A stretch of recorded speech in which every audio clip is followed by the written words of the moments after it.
The Allen Lund Company is celebrating 48 years in transportation. Stop by and see us at Matt's, booth 18193.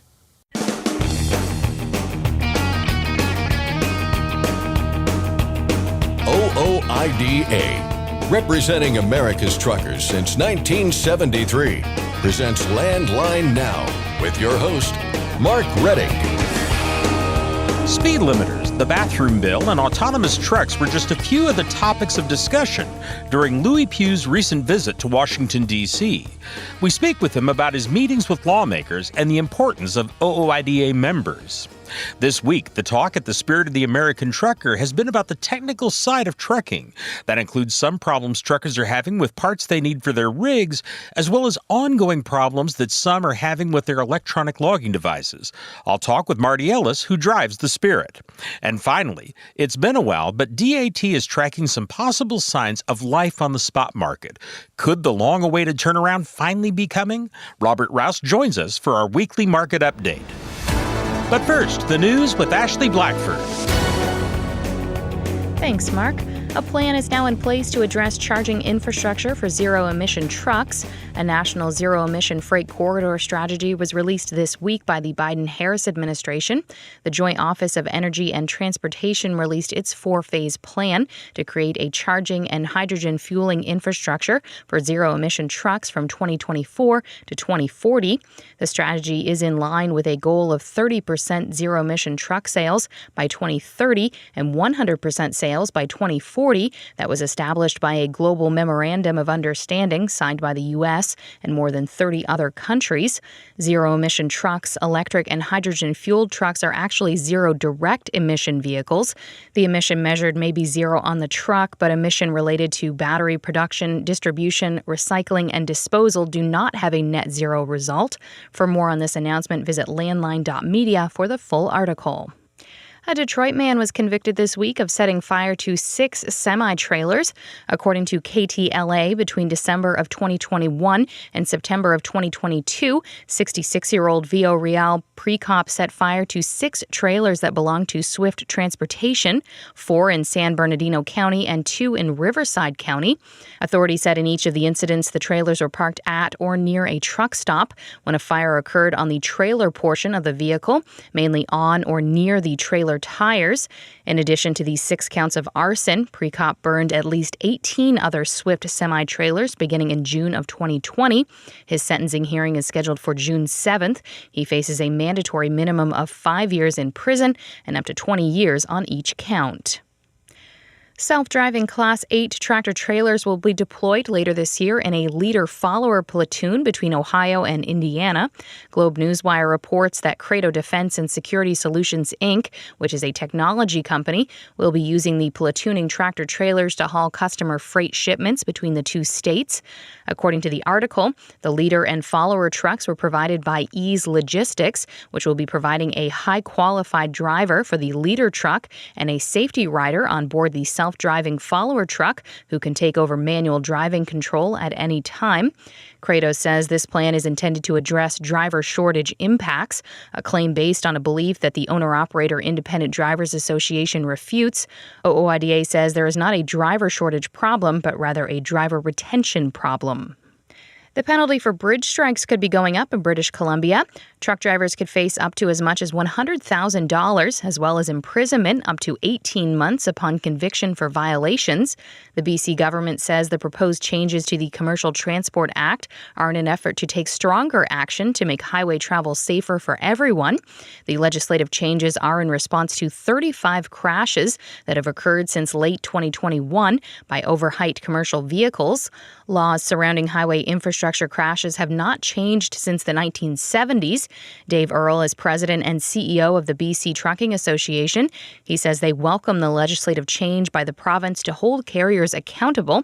He adds that imposing stricter penalties for carriers supports road safety and helps protect infrastructure and ultimately enhances safety for everyone on the roads. Fines for the offense recently went from $100 to the maximum allowable penalty of $500. Repairs on the MLK Drive Bridge in Philadelphia continue. This week, U.S. Transportation Secretary Pete Buttigieg visited the bridge, which has been closed since 2021. The bridge is undergoing a $20 million construction project. One of the major concerns is the corrosion of the concrete deck of the bridge. NBC 10 in Philadelphia asked Buttigieg about the concerns of de-icing salt eating away at the concrete over time and whether or not that's an issue across the country. Yeah, we see a lot of wear and tear on America's roads and bridges. It's why this infrastructure funding has been so urgently needed for decades. We're also funding a lot of research into new materials that might last longer as they stand up to the different things that can beat up a road or a bridge. Construction on the bridge is expected to continue until spring of 2025. Traffic is flowing once again on the Interstate 64 Sherman-Mitten Bridge. The bridge was suddenly closed last week after a component of the bridge deck on the main span was found to need inspection and possible repair. The subsequent repair found lateral beams under the top deck of the bridge were out of alignment, and it remained closed to traffic until repairs could be made. Today, it was announced that engineers completed repairs and final inspections this morning, and all specifications required were met prior to reopening the bridge between New Albany, Indiana, and Louisville, Kentucky. Road safety and awareness are two items the Florida Trucking Association hopes to promote during its Share the Road campaign. This initiative includes public service announcements educating drivers of all vehicles about how to share the road safely and improve driving behaviors. A particular emphasis is safety around trucks and buses. The Florida Trucking Association estimates that since the start of the campaign, the Florida Road Team has provided approximately 150,000 students across the state with education on safe driving techniques, including how to safely share the road with trucks. This year's messaging includes the addition of no text and drive and information on the state's move-over law. Highways in Portland, Oregon could soon start to look a lot cleaner thanks to a $20 million spending bill. KGW8 reports that Oregon lawmakers passed the $20 million bill for Oregon Department of Transportation to clean up Portland highways, especially along Interstate 405, 205, and 84. Casey Davey with the department expects this funding to go a long way. She says the money will be split 4 different ways. $4 million will go towards cleaning up graffiti, trash, and homeless camps along highways. The remaining $8 million will be used for preventative measures to keep roadways clean and safe. That's things like fencing and barricades and lighting to encourage folks not to park and camp in places that are very dangerous for them to be along the highway. Oregon's governor still needs to sign off on the bill. The Department of Transportation will then be able to start cleanup immediately. And finally, cleanup on Interstate 5 in California. UPI reports that there was a brief traffic delay when a pickup truck spilled hundreds of rolls of toilet paper on the roadway. On Monday, California Highway Patrol was called to the scene where 3 boxes of toilet paper fell off a Ford 350 on the I-5 freeway. It took about 20 minutes to clean up. That's Landline Now News for today. I'm Ashley Blackford. Thanks, Ashley. Congratulations to Bill E. Ader Jr. of Arlington, Texas. He's received the OOIDA Safe Driving Award for 23 years of safe, accident-free driving. That's the equivalent of a car driver going 173 years without causing a single accident. Starting Thursday, Marty Ellis and OOIDA's tour truck, The Spirit of the American Trucker, will be at the Dodge City Petro in Hanceville, Alabama. That's located at exit 299 on Interstate 65. Stop in, say hi to Marty, and join OOIDA for a $10 discount. Next, Ashley Blackford discusses speed limiters and more with OOIDA Executive Vice President Lewie Pugh. We'll be back in just a moment. I'm Mark Reddick, and this is Landline Now. Thanks for listening. Be sure to like and subscribe. If you want more content, go to landline.media to get updated news, information, and archived editions of our show. Once again, that's landline.media. Penske owns and operates some of the best-maintained vehicles on the planet. Our used trucks come with a 5-year maintenance report and pre-sale inspection. So if you're in the market for a top-quality pre-owned truck, look no further. Search our inventory today at PenskeUsedTrucks.com. Control your toll costs and eliminate tolling headaches with Prepass Tolls. Prepass Tolls means toll volume discounts. Just one invoice for all tolls and fewer violations. Call 877-878-5970 or go to Prepass.com. Ready to make more money? Use a better load board. For a limited time, get 50% off Truckstop Load Board Pro. Just go to truckstop.com/go and enter promo code READY2023 when you purchase Load Board Pro. Buckling up keeps everyone safe on the roads. Learn more at www.sharetheroadsafely.gov. Paid for by FMCSA. Landline now. Welcome back. Lewie Pugh joins me now. He is the Executive Vice President for OOIDA. Lewie, a pleasure to have you here as always. Hey, it's a pleasure to be on. You just got back recently from a trip to D.C. What was the reason for the trip? Tell me what you got up to there. I had to go out and help drain the swamp. And no, we were out there, of course. I go out there often. As most people probably know, we do have an office in D.C. We're right across the street from DOT. As I lovingly like to say, we look down upon DOT from our office. But anyway, the guys have been really, really busy. And as I also always say, they go up on the hill, they do all the hard work, they get all the relationships built, and they're up there all the time. And then I get to come in and bat swing or clean up hitter or whatever and get the glory. But really, all the glory and the hard work goes to our crew down in D.C. and our crew here as well. We have a couple government affairs people here as well. But yeah, mainly went down there to talk with lawmakers on both sides of the aisle about speed limiters, about the overtime exemption, and about the bathroom bill were the big things. Also met with FMCSA and talked to a few reporters while in town. But yeah, that was the main gist of our meetings while we were down there. Now, when it comes to the lawmakers you met with, are these lawmakers you've met with before, new ones, mixture of both?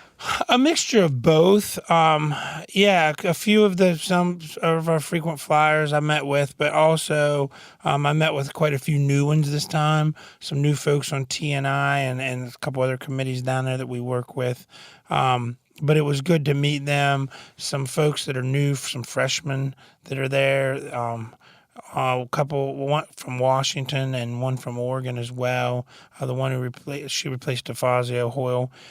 Just to kind of, she's on T&I. She knows who we are, but to really talk about our issues, stuff like that. And that's what we're really doing with educating all of them. The other thing that we did meet with and talk about a little bit too was with Congresswoman Perez. She is comes from a small business, had a body shop type business like that. And she's very interested in this whole right to repair, which we know a lot of our members are, that it really affects truckers, the whole right to repair and the ability to work on their trucks and stuff. So I had a good conversation with her on that. Is it nice when you talk to these lawmakers and they have these, pockets of their history that obviously she's passionate about that? How does that, help our case? It helps our case because she may not know trucking, and she didn't really know trucking, but she understands the point of being able to work on your stuff. I mean, the one point that she made was, kids today, and I get it. She was kind of a gearhead, and I'm kind of a gearhead, and we were talking about kids today, how like when we were growing up, you worked on your car, you bought a cheap car, you fixed it, you worked on it, or a pickup truck or whatever, and that's what I did and my friends did. And a lot of kids don't do that today, and part of the reason they don't do that is because we're making things so complicated that they can't. Yeah. You just can't switch an engine or a transmission or do these kind of things and stuff. Even your radios, I mean, like, that's the first thing you did when I got my driver's license was you jerked your junky AM out of your pickup truck and you put in your AM, FM cassette player or whatever. CD players were just kind of starting to hit, but don't age yourself now. Yeah, but that was what we did, and get some wood, make some boxes, put some speakers behind the seat, and that's what we did, and like a lot of that stuff, you just can't do it anymore. So, it kind of plays out into what we see why kids aren't becoming mechanics and body, because it's just so hard, and they just don't have the stuff to do it. Yeah. And then the stuff today is so complicated and it's so expensive, or you need such expensive things to do it. You don't need a freaking $50 tool set or like stuff like we had. So yeah, so she understands that. The other cool thing about her that just on a side note, it has nothing to do with trucking, but was kind of fun. She had this huge McCullough chainsaw in her office that had like a 9 or 10 foot bar on it, and it was a McCullough 99, this like 2-man chainsaw. And when we were done talking, I asked her if I could take a picture of it because it was so cool. Oh, neat. And she was telling me that her grandfather ran that chainsaw. She was from Washington, and he was in the logging industry, and she showed me a picture of her grandpa with that saw in this tree that's bigger than my house. Oh, wow. But yeah, so that was cool. So. Neat. The other lawmakers you meet with, especially the newer ones, are they aware of these issues that truck drivers are facing? Yeah, most of them have. I mean, it's good that like the Drive Act and stuff, they've heard of it or got some idea of it. The restroom bill on T&I, especially stuff committee members, they've heard of these things or have an idea.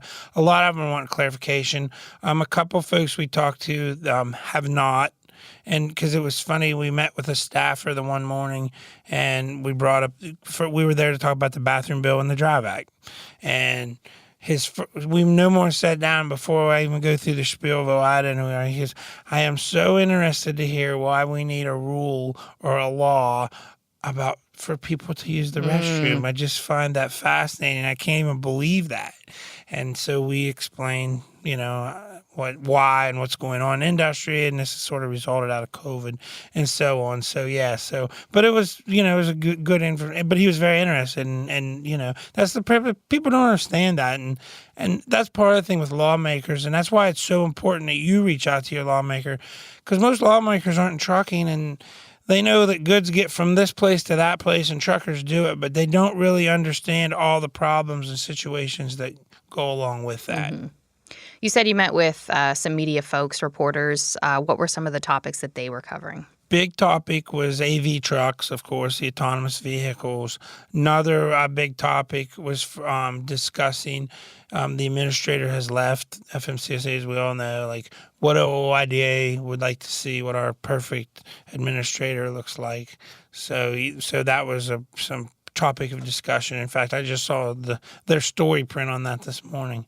So yeah, those were the big things. AV, what I was doing in town and talking about. So sort of the same stuff you and I are talking about as well. Okay. Do you try to meet with different lawmakers every time you go there, or sometimes is it the same? Usually we try to meet with them, but it depends on what's going on too. It's, like, for example, I met with Senator Lummis this week, which I didn't meet with her last time, but I met with her the time before. Of course, she's the champion, one of the champions of our parking on the Senate side. And I was meeting actually with her to get her on the Drive Act, because her and Senator Daines are pretty close. And Senator Daines I met with him to talk about getting him on parking, and met with her to talk about her getting on the Drive Act. So it kind of worked. But yeah, so sometimes I met with our congressman here in Missouri, my congressman, and OIDA's Congressman Mark Alford, and I talk to him occasionally, other places as well. So, but yeah, it just kind of depends on what we're there for and what's moving. But I kind of, since we knew I was there a few weeks, like 3 weeks ago, and I was coming back, we kind of had it set up this time to where we just hit this amount of congressmen the last time and this amount this time, and kind of on the same subjects. Now, you go into D.C. and having the opportunity to meet with these lawmakers and even, reporters to get some of these topics in the mainstream media really drives home the importance of being an OOIDA member. Talk to me a little bit about that because, you're kind of the middleman here of you hear from members, here when you're at headquarters, and then you do travel to D.C. a lot to talk to lawmakers. But having those numbers, having, those stories that you hear from members, talk to me about how important that is. It's the most important thing we got. I mean, besides our members, their member stories, I should say, because I say it all the time. Politics and most things we see in politics are probably driven by money. You can only follow the money to find out. But grassroots is what stops that, and that's what outpowers that. So it's a good thing, and it's like I said earlier, it's good for you to have a relationship with your lawmaker, because lawmakers, most of them, other than a very small handful, understand or know about trucking. So they know that they find out either from constituents who do it or constituents who are against it. And so then I can guarantee the constituents against it are down there talking. So you need to be talking to your telephone. And the nice thing is, most of the time when you go in these offices, and what do people see in these offices are lobbyists, just like ours. I like to think ours are better. I know ours are better. Course. Because they get it. Our guys get it. They've been here a long time. They're dedicated. And they, just like I think everybody in this building, feel like we're working for the greater good. Mm-hmm. So with that being said, that's nice. But it's really nice when you can go in there and I can say, I was a trucker. This is what I see. This is what I saw. This is how this would affect. And I can also tell you that I have 150,000 members. They're calling in, and this is what they're seeing. This is what they're dealing with, and this is why. And even if I haven't dealt with it, I can take their story, and I understand from doing the job. I can take what they're seeing and put it into layman's terms and explain it to that lawmaker. They understand, like a bathroom, like the problems with the Drive Act. You know, it's like the Drive Act. Most people we talk to, once you explain it and why it's going to be a problem, you can see the light goes on. But you have to explain it in a way that they understand and explain it the way from the driver's seat. And that's what makes the difference. You know, and that's my opening spiel to every lawmaker who doesn't know who we are or not completely sure. The difference in OOIDA and everybody else that's housed down here representing truckers in the D.C. Metro is we were started by truckers. We are still ran by truckers to this day. From our president, Todd, to our entire board of directors are either actively driving or retired. To me, that's the leadership of this association. We get our marching orders from our board and from our membership, and that's what we do, and that's what we're here talking about. That's why we don't flip-flop on issues or change on issues, because we're speaking to you directly from the men and the women who are sitting behind the steering wheel. Now, when you go to D.C., your goal there obviously is to educate.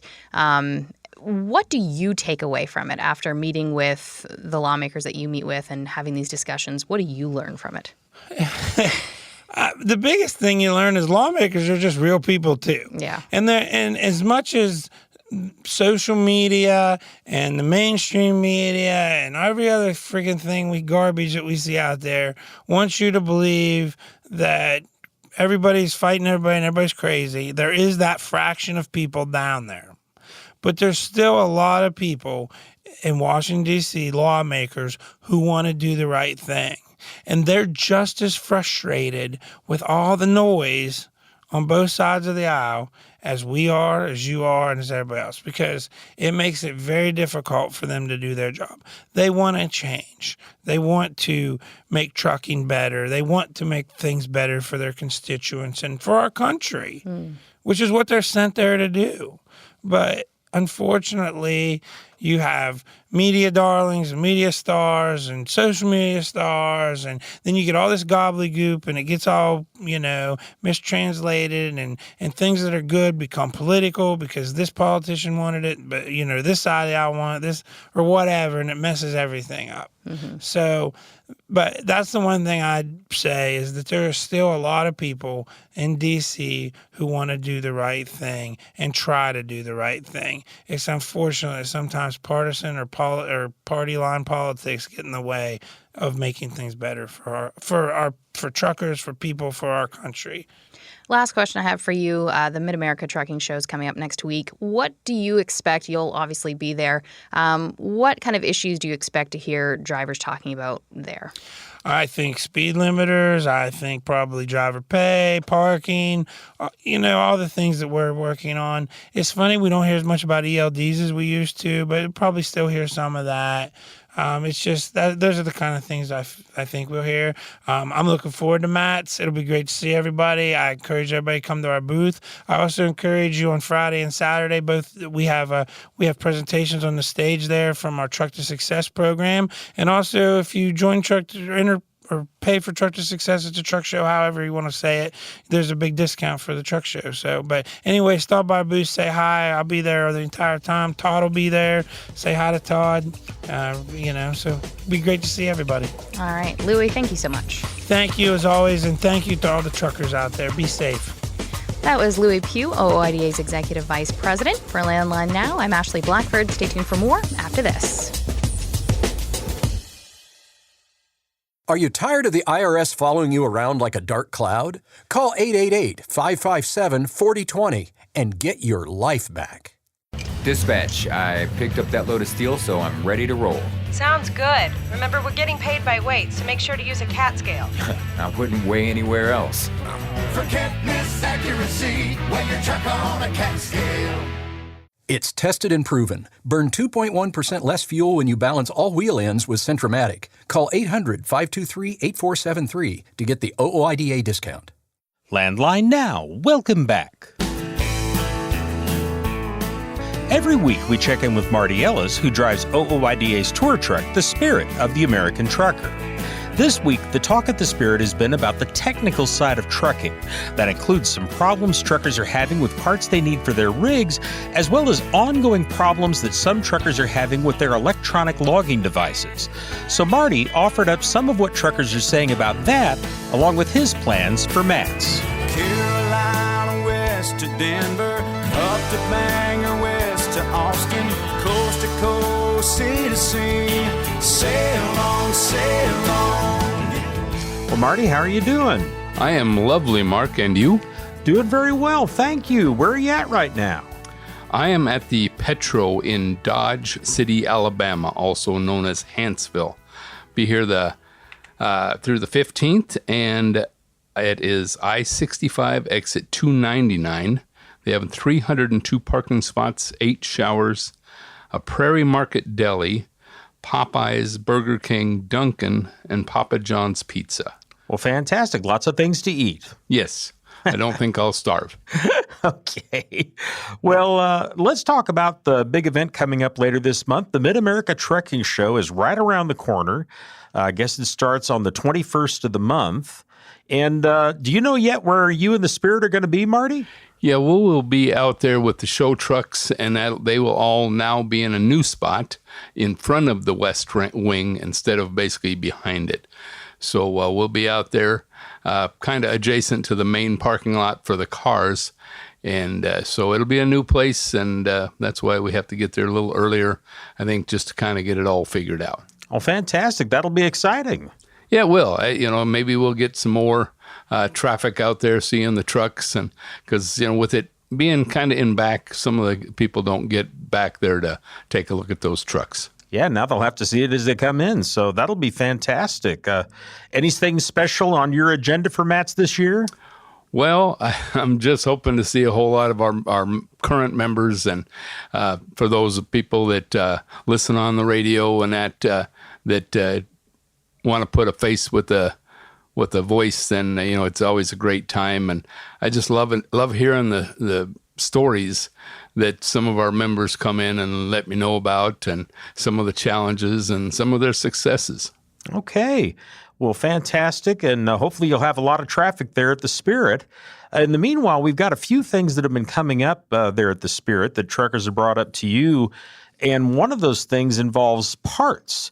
And what's going on there, Marty?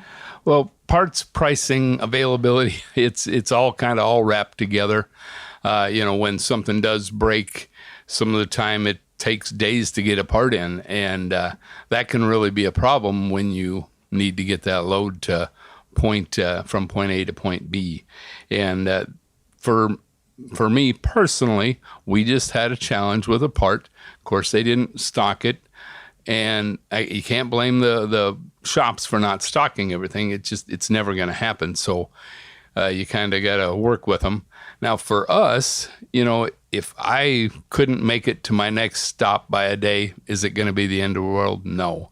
But for a lot of our members, it's not the end of the world, but boy, it can sure cause a big problem, because too many of these brokers are playing that gotcha game, even though if you keep them up to date and tell them what happened and when you can be there and all that, they still don't care, and they're wanting to go ahead and fine you for being late.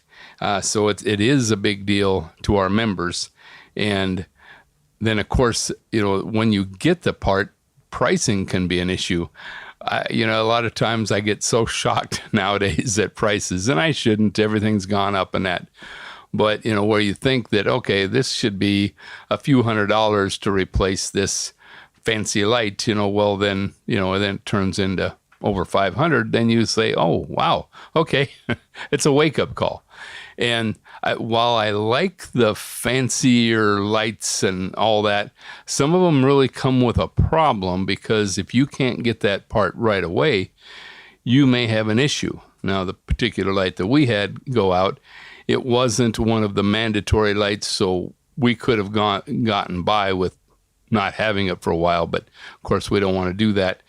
But there are certain things like headlights. I saw one the other morning.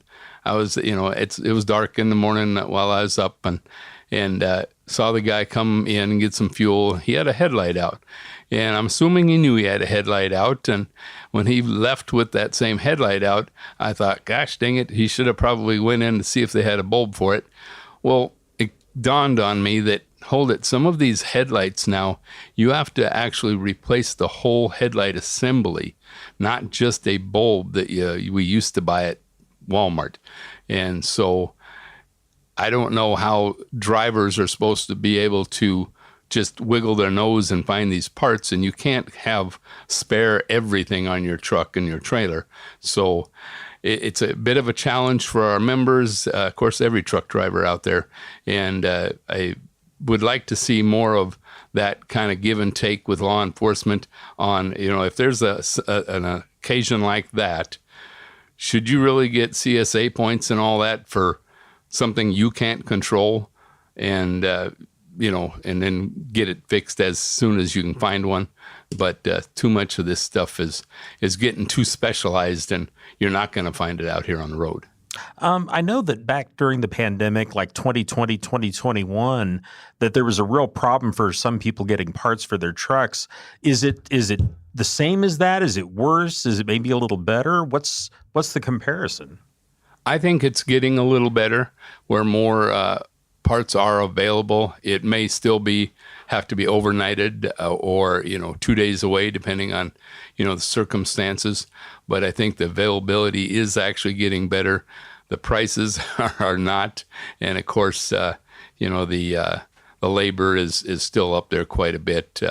I haven't seen one lately anywhere near $200, but the last one I saw was $160 an hour. Oh boy. Okay.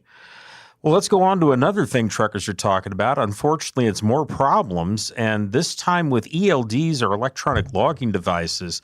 And I'm kind of curious, we hear about problems with those occasionally. We've had some of those that have been decertified as well, that have put some people in a real pinch. What's going on right now?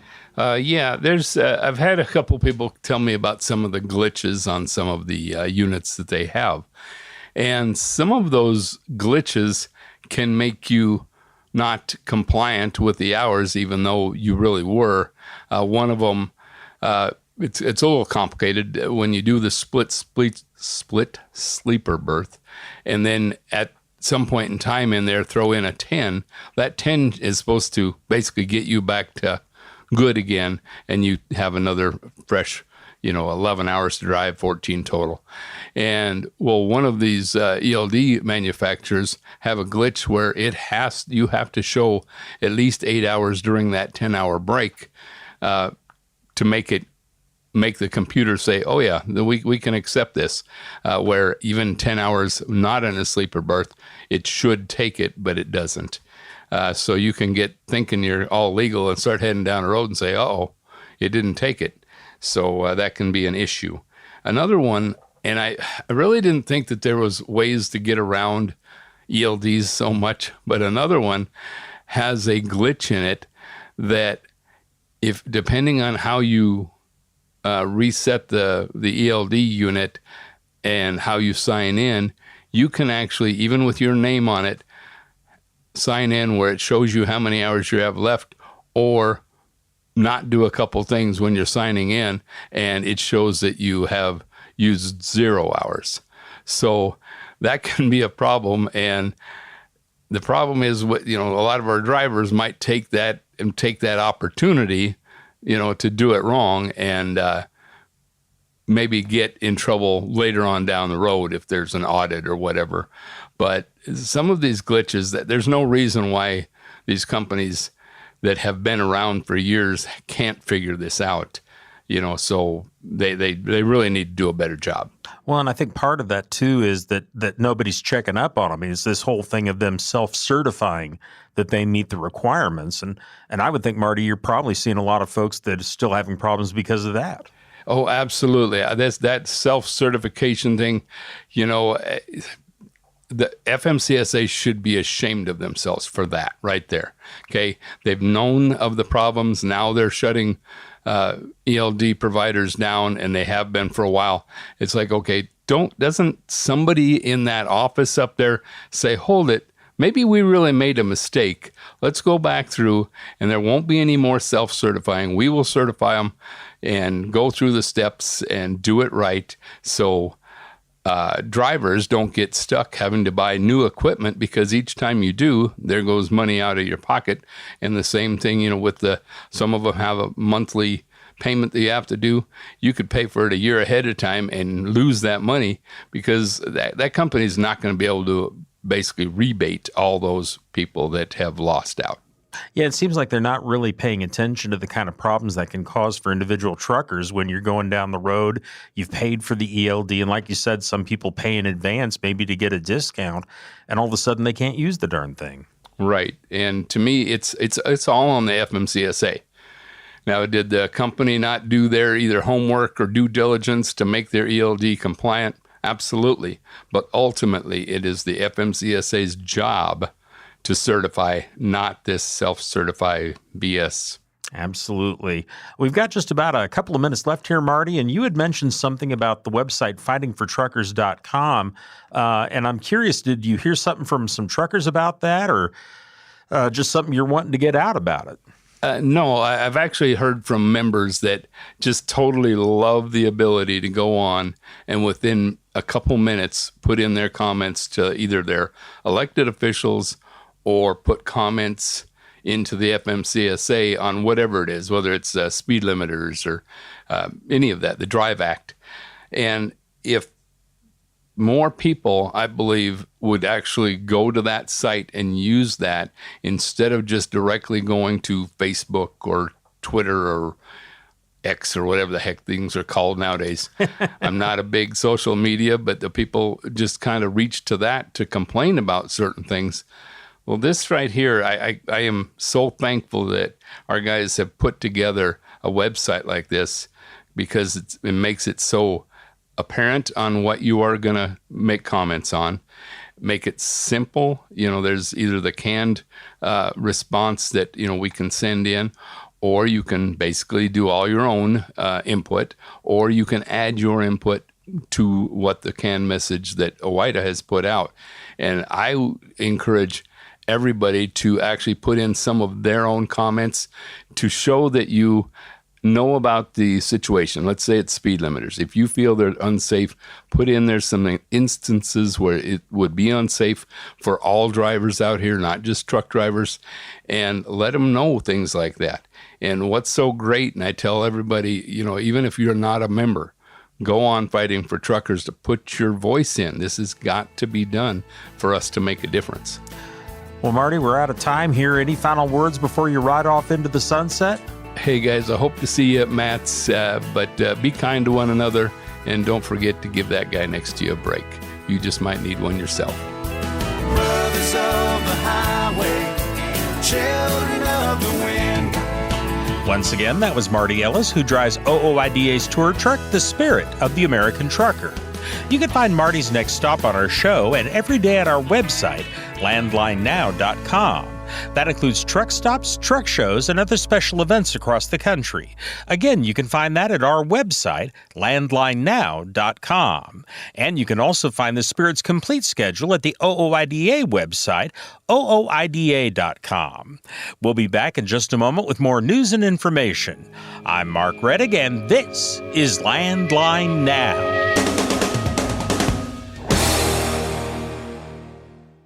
Capital Reman, your leader in remanufactured diesel engines and components, is celebrating its 10th anniversary. Let us help you avoid costly downtime and repairs by visiting capitalreman.com today. Use code OOIDA10 to receive your member benefits. Stock up on Howe's Diesel Treat, the nation's most trusted anti-gel. And to be safe from the harshest winter conditions, make sure you have Howe's Diesel Lifeline on hand, the fastest-acting gelling rescue product. Available nationwide, Howe's products are designed to keep you rolling through the toughest conditions. Visit houseproducts.com. Attention professional drivers, are you behind on your tax filings? You owe money? Integrity Tax Relief Group frees drivers from IRS trouble. You watch the road, we'll keep an eye on the IRS. Call now. 855-976-4291. Since you started, what you've loved about trucking is the freedom. Heading out on your favorite route, a good driving song, and thinking about truck insurance. Well, maybe not that last one. That's why we're here. At OOIDA, we have a full range of truck insurance products, expert advice, and great customer service, helping you get the right coverage for your operation. Go to OOIDA.com, because your job is to drive. Our job is to help with everything else. Landline Now, welcome back. There are a number of critical questions you need to answer in order to run a successful trucking business. Among the most important of those questions are, where's the freight going to be, and how much is it going to pay? Today, Landline Now news anchor Scott Thompson will bring us answers to both of those important questions, with a look at this week's freight markets with the folks from DAT. Here's Scott now with a report. Thanks, Mark, and hello once again to Robert Rouse of DAT. Robert, how's it going? It's going great, Scott. Thanks for asking. Let's get right to it here with our first and most basic but most important question, I think, overall, perhaps. How did the spot market perform last week, Robert? Yeah, if we're looking through our crystal ball, things are starting to look a little bit better, hopefully, or at least some glimmers of hope on the horizon. When we look at the number of weekly load posts on the DAT1 load board last week, they rose by 9.45%, up to 1.85 million. Even though the last week was the first week of the month, which typically might see a flat or lower load volumes, we actually saw an increase in overall load volumes across all three equipment types. This is really a great sign that the spring shipment season is really kicking off. Typically, the first week of the month, we see a little bit slower because everybody's moving a ton of freight that last week of the month. So that was a good sign.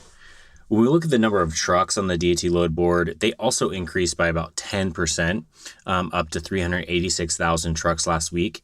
This is pretty typical amount of available trucks for this time of year. We are seeing the number of carriers leaving the market start to slow down, which is another good sign that the market is potentially at its bottom and might start going the other direction here soon, hopefully. When we look at the overall strength of the spot market, there's a potential data point that seems pretty positive as well. 2 weeks of flat spot rates by no means make a trend, but considering dry van line haul rates were flat in the weeks on either side of the month end, that's a glimmer of hope that the market may have finally bottomed out for rates. So at just over $1.58 per mile, line haul rates were flat last week on about a 4% lower load volume. For reefers, with produce volumes around 17% lower than the start of March last year, the volume of reefer loads for all commodity types is just under 16% lower year over year, following last week's 7% week over week decrease in loads moved. Despite the lower load volumes, reefer spot rates were primarily flat. They were averaging $2.39 per mile with fuel last week. And compared to last year, reefer line haul rates are about 15 cents per mile lower, about 4 cents per mile higher than in 2020 as freight markets continue to soften before the pandemic. And then lastly, even though flatbed volume load moves about 5% last week, the freight moving in the spot market is just over 1% higher than last year. So flatbed capacity tightened for the third week as spot rates start to break through the $2 per mile mark without fuel. And that's for the first time since the end of January. With fuel, flatbed rates are at $2.54 per mile, and flatbed line haul rates are about 16 cents per mile lower than last year. Yeah, I didn't count the number of times you said good sign or positive or glimmer of hope or anything like that, but I know it was a number of times, and we've been waiting for how long now? It seems like forever for some of these positive signs to start popping up. I know we're not going to get too far ahead of ourselves here, but it is encouraging to see some of these things start to turn here. And hopefully, as we talk to you more and more over the course of this year, we're going to see more and more of these positive signs popping up. So that is a good thing and something to kind of hang our hat on here as we try to get out of this bad spot we've been in for quite a while now. We always talk about the markets, the areas that owner-operators in particular should maybe be looking for if they're looking to make an extra buck here and there.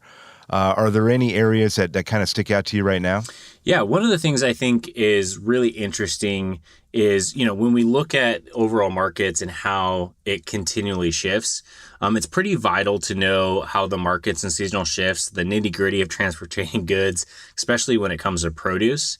And understanding the specifics of key markets, the timing availability, the optimal conditions for transport and storage is pretty crucial for a smooth operation. So there's a lot of stuff that goes into the supply chain, as hopefully all you carriers out there know.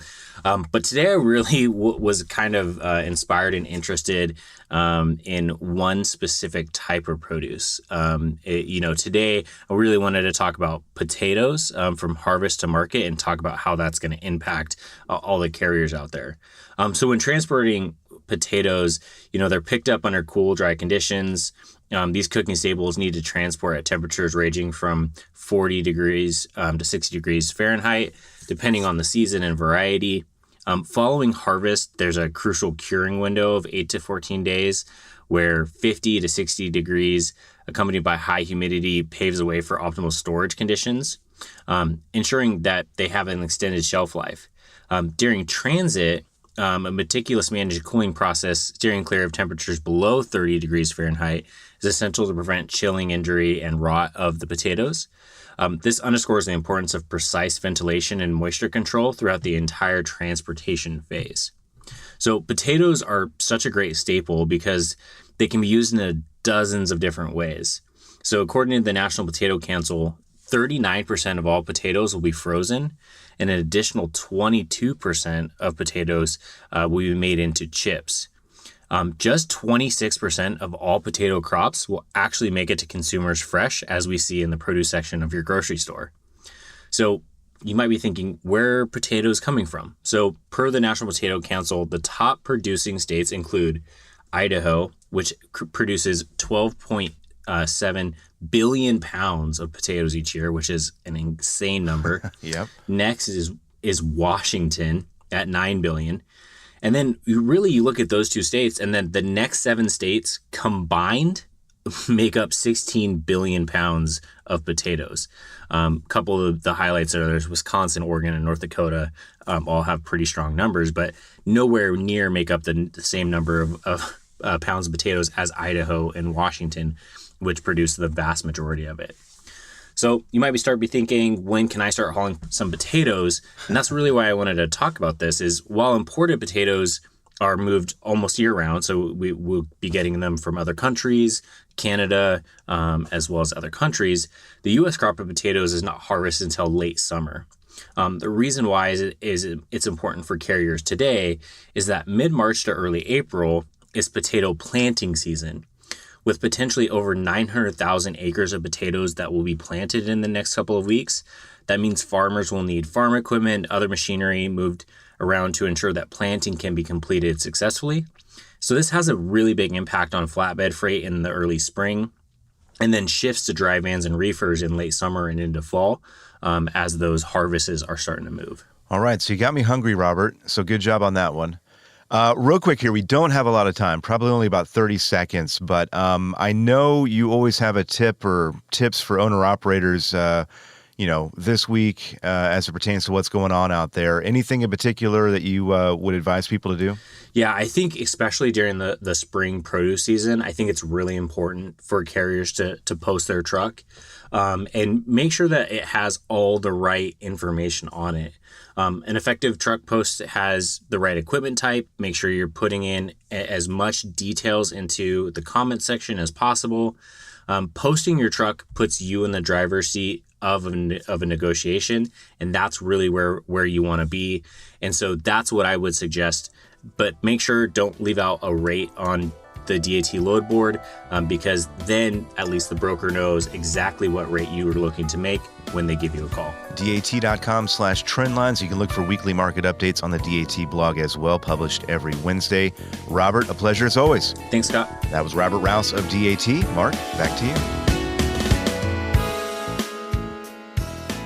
Thanks, Scott. That's our program for today. Thank you very much for joining us. I'm Mark Rettig, and this is Landline Now.